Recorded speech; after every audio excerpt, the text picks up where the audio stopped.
मैंने जिला अध्यक्ष मोहनलाल जी से कहा कि मुझे आपसे कुछ बातें करनी हैं अपने पद को लेकर। तो मोहनलाल जी ने कहा कि ठीक है, आइए बैठते हैं, बात करते हैं। इन्होंने मुझे बुलाया, मैं गई भी अपनी बात रखने के लिए, करने के लिए मैं गई भी। चूंकि मुझे भी काम कर रही थी तो आगे बढ़ने की लालसा तो हर किसी को होती है, मुझे भी थी। मोहनलाल जी ने मुझसे कहा कि दीपाली जी, मैं आपको जिला उपाध्यक्ष बना दूंगा तो आप मुझे क्या देंगे।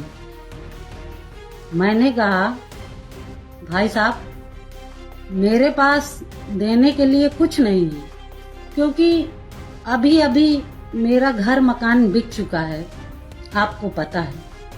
मेरे पति का भी काम धाम बंद सा चल रहा है, आपको पता है।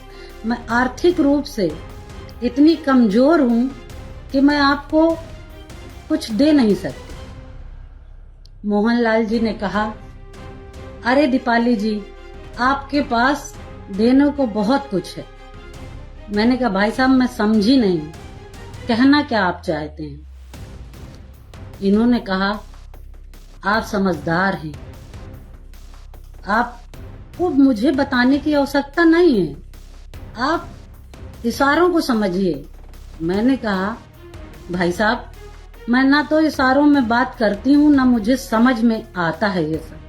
आप खुलकर बताइए, यदि करने योग्य होगा तो मैं जरूर करूँगा।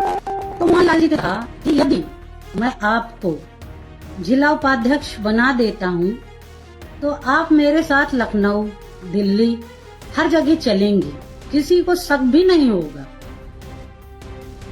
बस एक बार मैं कैसे इस बात को बोलूं, मुझे खुद समझ में नहीं आ रहा।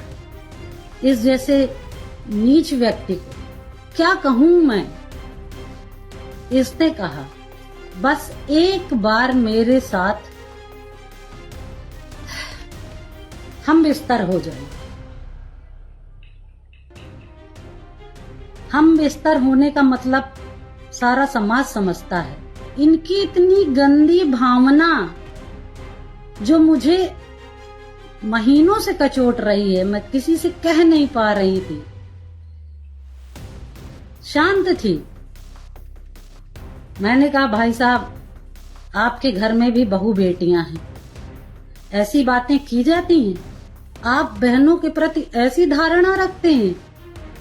और क्रोधित होकर मैं वहां से आने लगी तो इन्होंने कहा कि दीपाली जी, अगर आप मेरी बात को मान जाएंगी तो मैं जिला पंचायत का आपको टिकट भी दे दूंगा।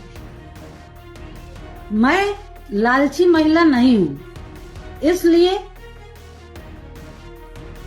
मैं शांत होकर, गुस्से में लाल होकर वहां से वापस घर। इतना सब कुछ इनने कहा, उसके बाद भी मैं निरंतर प्रयास करती रही कि जहां मैंने 10 साल दिए, उस 10 साल को मैं व्यर्थ ना गंवाऊं, काम करती रहूं। कुत्ते तो भौंकते ही रहते हैं।